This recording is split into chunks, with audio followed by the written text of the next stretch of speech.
Ayub 41. Orang yang nekat pun takkan berani membangkitkan marahnya. Siapakah yang dapat bertahan di hadapan aku?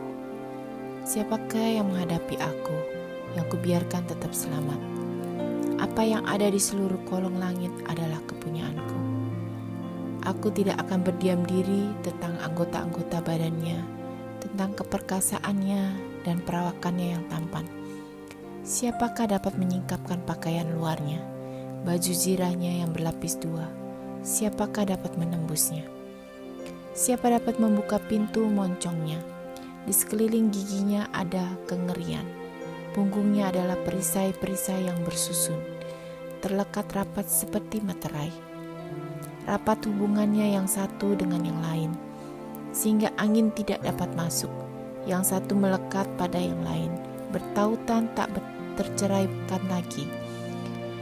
Bersinnya menyinarkan cahaya, matanya laksana merekahnya fajar. Dari dalam mulutnya keluar suluh dan berpancaran bunga api.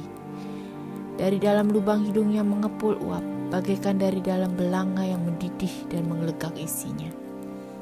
Nafasnya menyalakan bara, dan nyala api keluar dari dalam mulutnya. Di dalam tengkuknya ada kekuatan, ketakutan berlompatan di hadapannya. Daging gelambirnya berlekatan, melekat padanya tidak bergerak. Hatinya keras seperti batu kilangan bawah. Bila ia bangkit, maka semua yang berkuasa menjadi gentar, menjadi bingung karena ketakutan. Bila ia diserang dengan pedang, ia tidak mempan, demikian juga dengan tombak, seligi, atau lembing. Besi dirasanya seperti jerami, tembaga seperti kayu lapuk. Anak panah tidak dapat menghalau dia. Batu umpan seolah-olah berubah padanya menjadi jerami. Gada dianggapnya jerami, dan ia menertawakan desingan lembing. Pada bagian bawahnya ada tembikar yang runcing. Ia membujur di atas lumpur seperti pengeratan penggirik. Lubuk dibuatnya berbual-bual seperti periuk. Laut dijadikannya tempat memasak campuran rempah-rempah.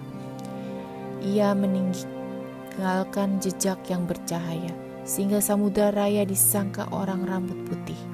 Tidak ada taranya di atas bumi. Itulah makhluk yang tidak mengenal takut.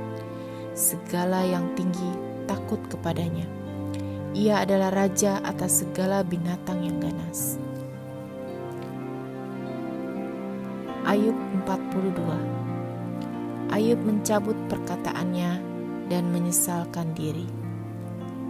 Maka jawab Ayub kepada Tuhan, "Aku tahu bahwa Engkau sanggup melakukan segala sesuatu dan tidak ada rencanamu yang gagal.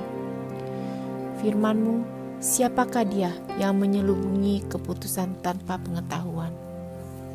Itulah sebabnya tanpa pengertian aku telah bercerita tentang hal-hal yang sangat ajaib bagiku dan yang tidak ku ketahui. Firman-Mu, dengarlah, maka akulah yang akan berfirman. Aku akan menanyai Engkau supaya Engkau memberitahu aku. Hanya dari kata orang saja aku mendengar tentang Engkau, tetapi sekarang mataku sendiri memandang Engkau. Oleh sebab itu aku mencabut perkataanku, dan dengan menyesal aku duduk dalam debu dan abu." Keadaan Ayub dipulihkan.